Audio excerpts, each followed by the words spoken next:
তিনসুখা হলেও পুরুলিয়ায় যে নৈসর্গিক শোভার সমাহার আছে তা অন্য জেলায় আর নেই। এই পুরুলিয়া প্রাকৃতিক সৌন্দর্যে ভরা। কি নেই এই জেলায়? প্রকৃতি তার সবটুকু দিয়ে সাজিয়ে গুছিয়ে দিয়েছে এই জেলাকে। কলকাতা থেকে পুরুলিয়ায় যেতে বেশিক্ষণ সময় লাগে না।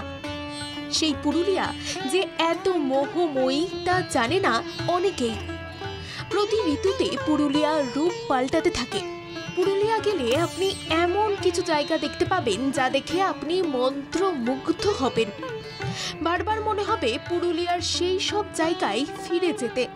পুরুলিয়ায় আছে এমন একটি গ্রাম যেখানে গিয়ে প্রকৃতির মাঝে সময় কাটাতে আপনার বড়ই ভালো লাগবে।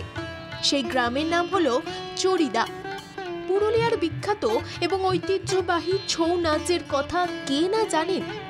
রঙিন পোশাক এবং চোখ ধাঁধানো ভারী মুখোশ ব্যবহার করা হয় এই বিশেষ নাচে।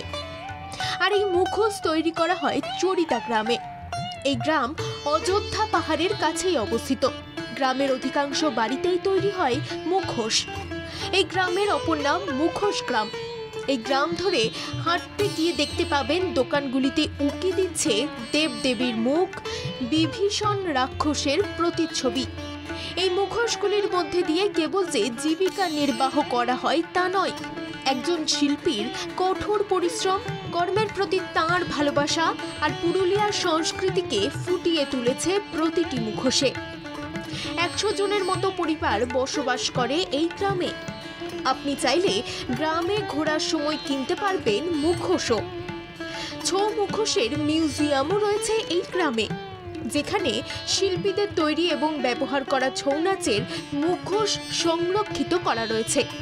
এই মুখোশ গ্রামে যেতে গেলে আপনাকে হাওড়া থেকে ট্রেনে অথবা বাসে পুরুলিয়া যেতে হবে। সেখান থেকে যেতে হবে বাঘমুন্ডি। অযোধ্যা পাহাড়ের কোলে থাকা সেই মুখোশ গ্রামে গাড়িতেও যেতে পারবেন আপনি।